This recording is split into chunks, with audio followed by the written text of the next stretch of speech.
আসসালামু আলাইকুম। আমরা আজকে YouTube is not supported this device এই প্রবলেমটার সলিউশন করব। আমাদের সাথেই থাকুন, দেখুন কিভাবে আমরা এটার সলিউশন করি। তো এটা পার্মানেন্ট সলিউশন আমার কাছে আছে ইনশাল্লাহ। দেখতে পাচ্ছেন আমি এটা এখন কাজ করব। আমরা সফটওয়্যার একদম ইনস্টল করে দেবো, অরিজিনাল সফটওয়্যার। তারপরে এটা 100% ওকে হবে এবং কি এটা কোনো প্রবলেমও হবে না আপডেটে বা দু একদিন পরে।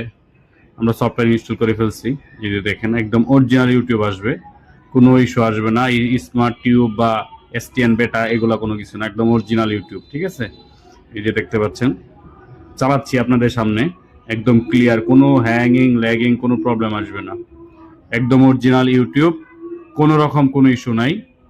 আমরা দেখতে পাচ্ছেন প্লে করে ফেলছি। তো আলহামদুলিল্লাহ 100% ওকে। এটা ইউটিউব সমস্যার যেগুলা এগুলা 100% সলিউশন আছে এবং কি অরিজিনাল ইউটিউব, দ্বিতীয়বার কোনো সমস্যা করবে না। দেখতেই পাচ্ছেন আমরা করছি। আর অরিজিনাল যে ইউটিউবটা, এটাও আমি আপনাদেরকে দেখাচ্ছি, কোনটা বাদ দিয়ে দিছি। অরিজিনাল ইউটিউব আরেকটা ছিল, ওইটা বাদ, ওইটা youtube.com হয়ে গেছে। ইউটিউবটা আমরা সামনে এনে দিচ্ছি। এটা দেখেন, এই যে ইউটিউব লেখা আছে, হ্যাঁ, এসটিএন বেটা বা কোনো কিছু না। আর এটা হলো আগের ইউটিউবটা ছিল, ওটা বাদ। এটা হলো 100%, আর এটা হলো বাদ। ওকে, ধন্যবাদ।